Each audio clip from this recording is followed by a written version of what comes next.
21일인 어제 이재명 더불어민주당 대표에 대한 체포동의안이 국회에 제출되었는데요.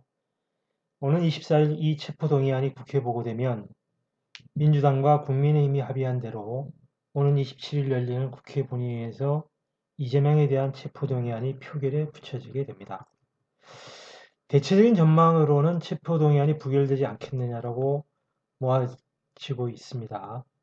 다만 중요한 것은 체포동의안 표결에 앞서 국회 본회의장 연단에 오를 한동훈 법무부 장관의 관심이 집중되고 있다는 점입니다.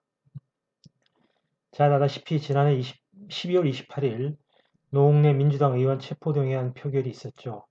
당시 한동훈 장관은 연단에 올라 5분 30초 동안 요청 사유를 조목조목 설명을 했습니다. 당시 한 장관은 노 의원이 돈을 받는 현장이 고스란히 녹음된 파일이 있다.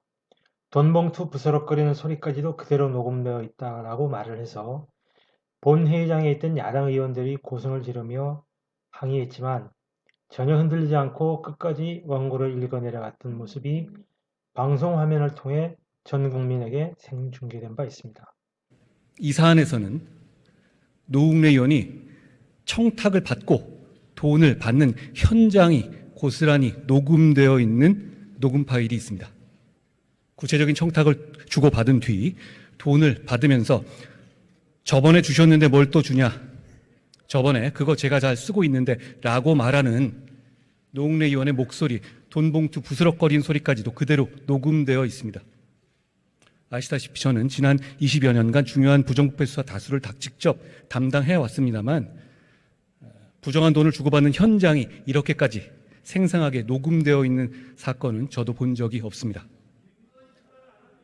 그 밖에도 귀하게 쓸게요, 고맙습니다, 공감 정치로 보답하렵니다 라고 돈을 줘서 고맙다고 하는 노웅래 의원의 문자 메시지도 있고, 저번에 도와주셔서 잘 저걸 했는데 또 도와주느냐는 노웅래 의원의 목소리가 녹음된 전화통화 녹음 파일도 있고, 청탁받은 내용을 더 구체적으로 알려달라는 노웅래 의원의 문자 메시지도 있고, 청탁받은 내용이 적힌 노웅래 의원의 자필 메모와 의원실 보좌진의 업무 수첩도 있으며, 청탁을 이행하기 위해서 공공기관의 국정의정 시스템을 이용해서 청탁 내용을 질의하고 회신하는 내역까지 있습니다.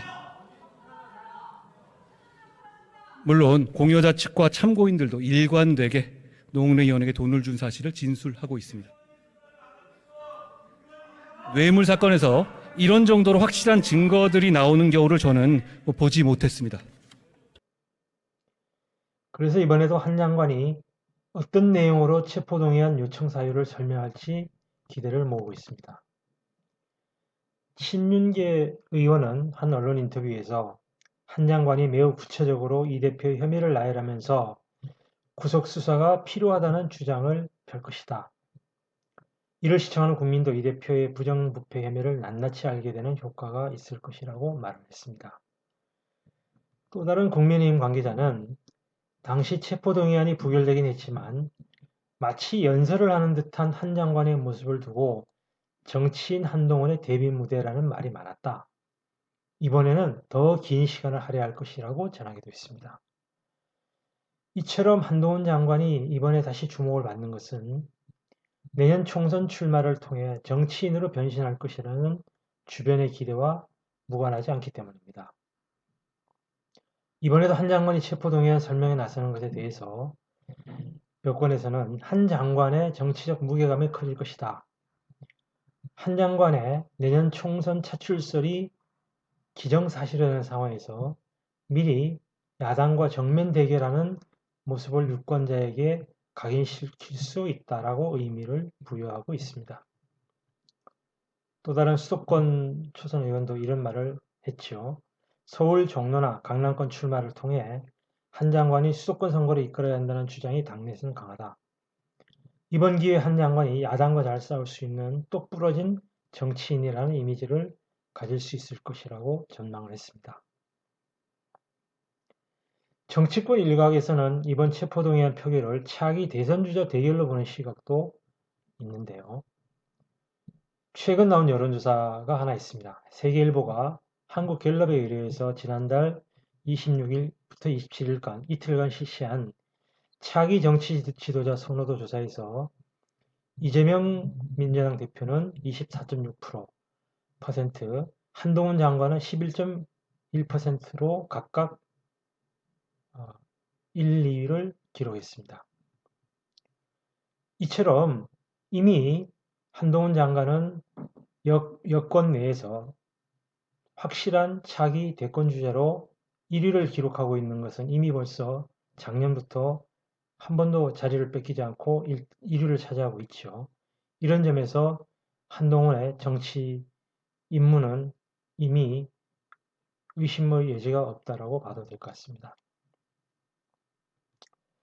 결국 두 사람은 27일 국회 본회의장에서 창과 방패라는 그런 성격으로 연단에 올려서 대결을 펼치게 된다는 점에서 또 다른 관전 포인트가 될 것 같습니다. 한편 여론조사 업체 STI의 이준호 대표는 이런 말을 하기도 했습니다. 이번 체포동의안 요청 설명은 정치인 한동훈의 핵심 장면으로 유권자 내리에 박힐 것이다. 만약 이재명 대표와 한동훈 장관이 차기 권력을 놓고 다투게 되면 이재명 대 한동훈이 격돌하는 첫 번째 장면이 될 수도 있다라고 의미를 부여했습니다. 이재명에 대한 사법적 단죄를 완벽하게 구현하고 이로써 한동훈 대망론에 한 걸음 더 다가서게 될 오는 27일 국회 본회의에서의 한동훈 장관의 체포동의안 설명 연설을 다시 한번 흥미진진하게 기대해 보겠습니다. 감사합니다.